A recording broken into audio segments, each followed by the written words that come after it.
un autre cas d'étude particulièrement intéressant, comment adresser pour Wella à la fois les professionnels de la beauté et les consommateurs finaux. Pour ça, il y a des solutions. Une en particulier, le dual targeting. Il va nous en parler justement, il nous rejoint sur scène. C'est Nicolas Chabot de Tracker, qu'on peut applaudir s'il vous plaît.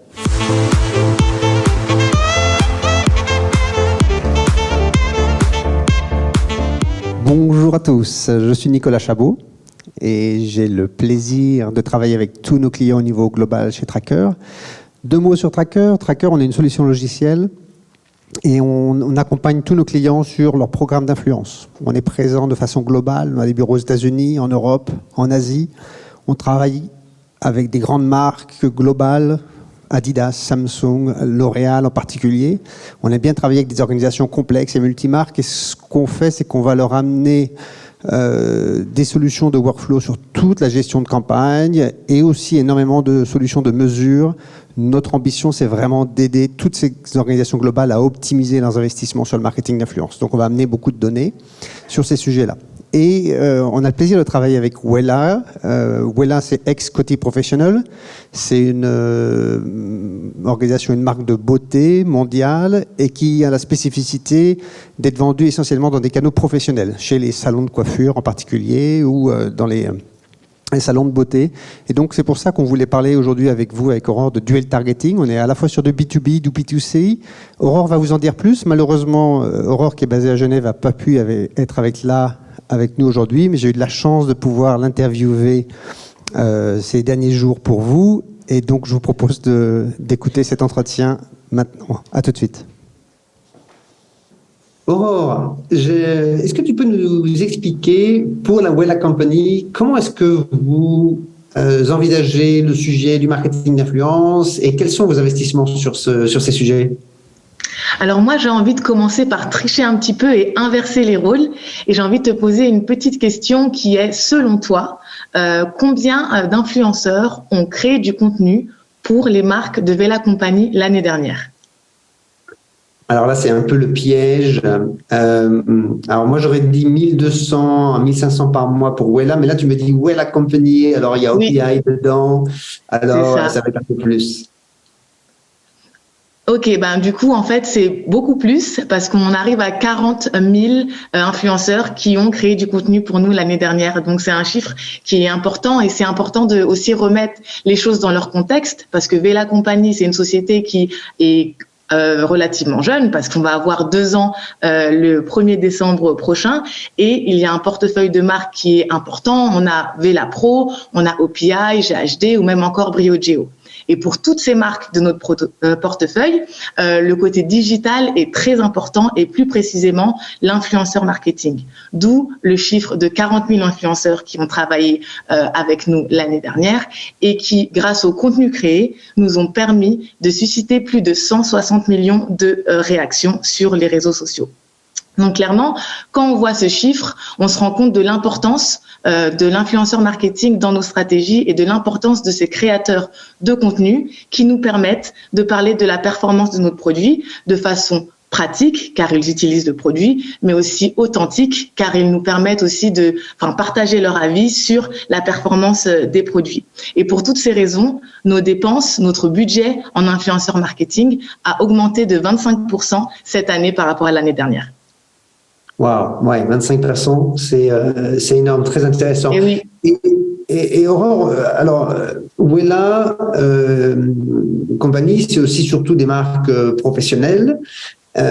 Et est-ce que tu peux nous expliquer, dans le cadre de ce marketing d'influence, comment on gère cette dualité entre une marque professionnelle qui est donc essentiellement vendue dans les salons de coiffure, essentiellement, et l'aspect aussi consumer de Wella, d'ailleurs, qui est vendu dans le retail dans certains pays. Alors, comment on structure tout ça ? Donc c'est vrai, comme tu le dis, il y a bon nombre de marques qui sont des marques avec un modèle unique parce qu'on fait du B2B2C, c'est-à-dire qu'en effet, on vend nos produits à des entreprises, donc des professionnels qui, eux, vendent un service à des particuliers. Donc vraiment, il y a ces 2 étapes. Et aujourd'hui, on travaille avec plus de 400 000 professionnels qui sont des coiffeurs, mais pas seulement. On a aussi des professionnels de l'ongle pour tout ce qui est manicure. Donc la force des marques avec lesquelles ces personnes travaillent, c'est que en effet, on peut avoir ce fameux dual targeting, c'est-à-dire que nous on peut parler aux professionnels pour qu'ils utilisent nos produits, mais aussi convaincre les consommateurs de demander un service avec notre produit, parce que le but ultime de Wella, bien que communiquer aux professionnels fait partie de notre ADN, avoir des consommateurs qui vont chez le coiffeur et qui disent je veux la dernière coloration de Wella Pro ou je veux le Big Apple Red d'OPI, c'est aussi notre but ultime. Et moi, ce que je voulais faire aujourd'hui, c'était aussi vous montrer un exemple concret avec Shinefinity, qui est le lancement d'une coloration nouvelle génération qui apporte de la brillance et des nuances naturelles. Donc vraiment, on a mis en place cette idée de dual targeting qu'on appelle dans le jargon de Wella le power pair, donc vraiment la force des duos, donc en activant un professionnel de la coiffure et un consommateur qui va bénéficier, lui, du service. Donc ça nous permet de donner à notre audience une vision double de la performance du produit, donc d'un côté un peu plus scientifique et technique de la part du professionnel qui va être plus sur l'application du produit et les fonctionnalités, et de l'autre côté, le consommateur qui, lui, bénéficie du service et qui parle plus d'expérience, de satisfaction, de ressenti par rapport au service qui a été rendu. Et justement, on a une petite vidéo qui peut vous montrer à quel point cette activation a été un succès pour nous.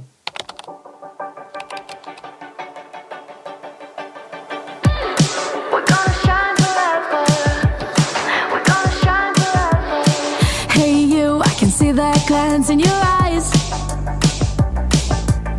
A universe of hunger for this life. And I'd come running if you call my name, and I'd walk a million miles to infinity. I want you here with me. I'm singing. Oh, you and I, we're gonna shine forever. Oh, you and I, we're looking good. Color me. Super. Donc, comme vous avez pu le voir, on a pu activer plus de 700 influenceurs pour cette initiative. Plus de 5000 contenus ont été créés et on a eu plus de 3 milliards de reach. Donc, vraiment, on est très satisfait et on sait que c'est une technique, une façon de procéder qui marche pour les marques pro.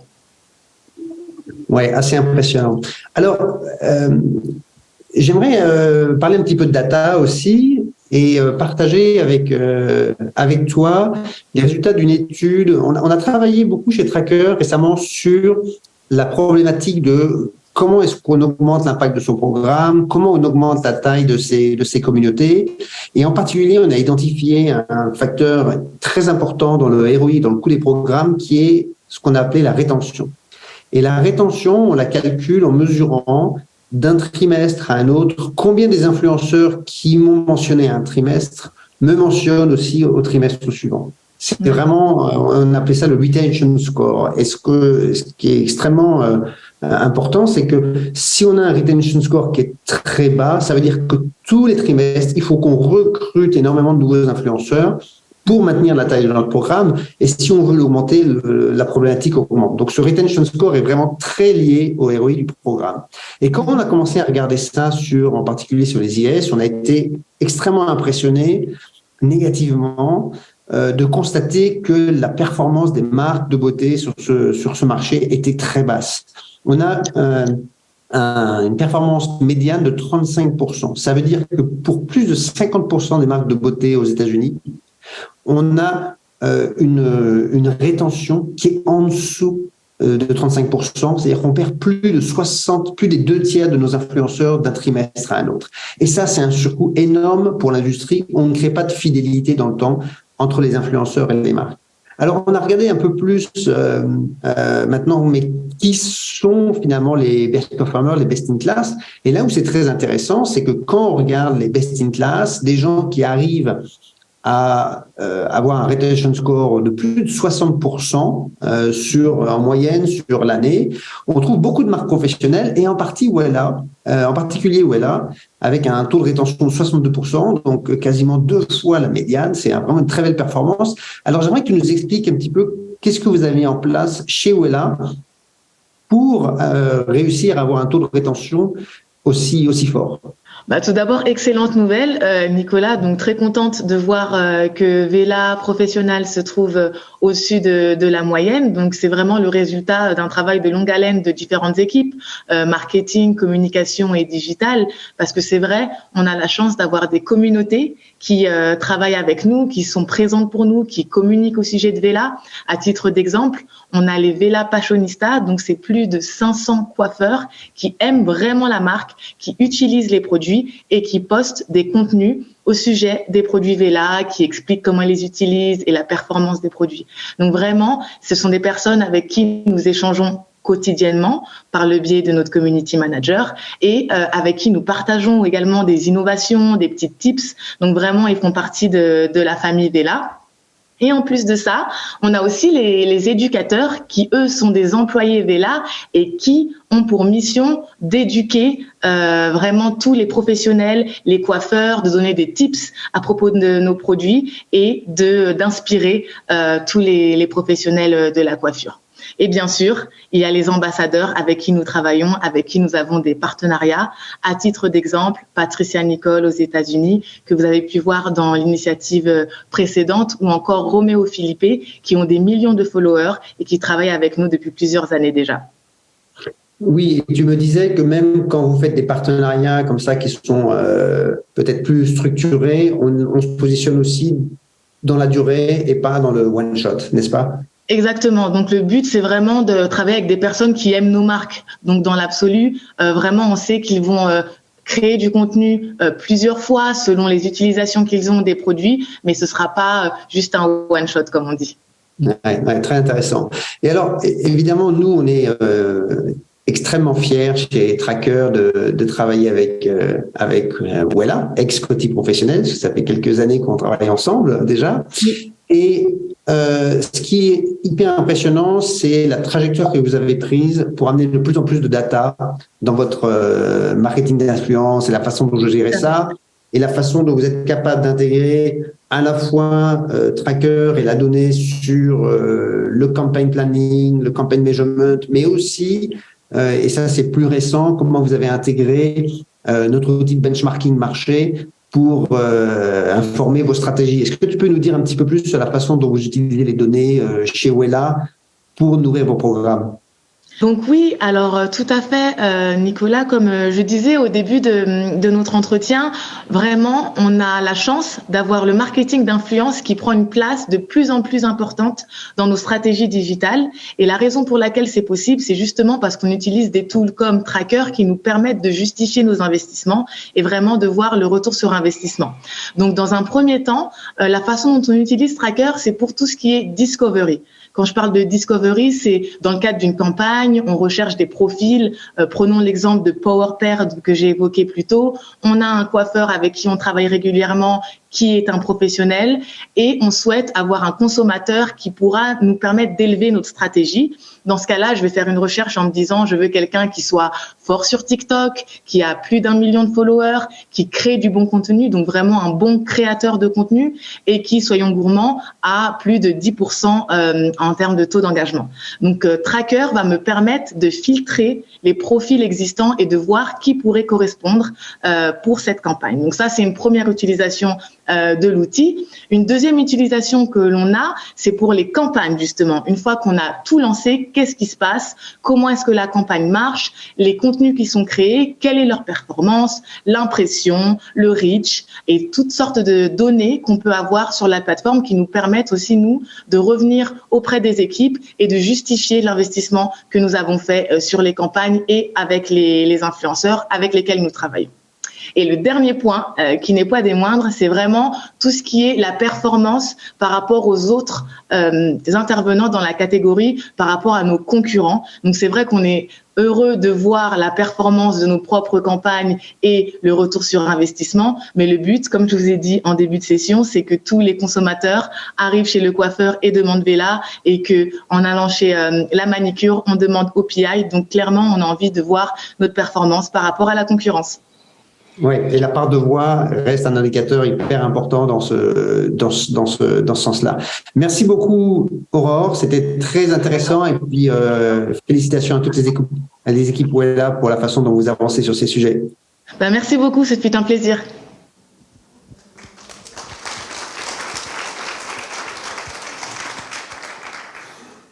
Bon, on aurait été enchanté d'avoir Aurore sur place, malheureusement, mais c'était vraiment très intéressant qu'elle partage ce qu'elle fait de façon très ouverte. Merci beaucoup et je crois que vous pouvez en savoir plus sur ce qu'on peut faire en marketing d'influence dans la prochaine masterclass avec Accor, et on va parler d'un sujet très différent puisqu'on va parler de marketing de communication corporate. Donc c'est intéressant de voir aussi tout ce que le marketing d'influence peut vous apporter sur vos différents enjeux de communication et surtout la donnée qu'on doit mettre derrière pour justifier des investissements. Merci, bonne journée.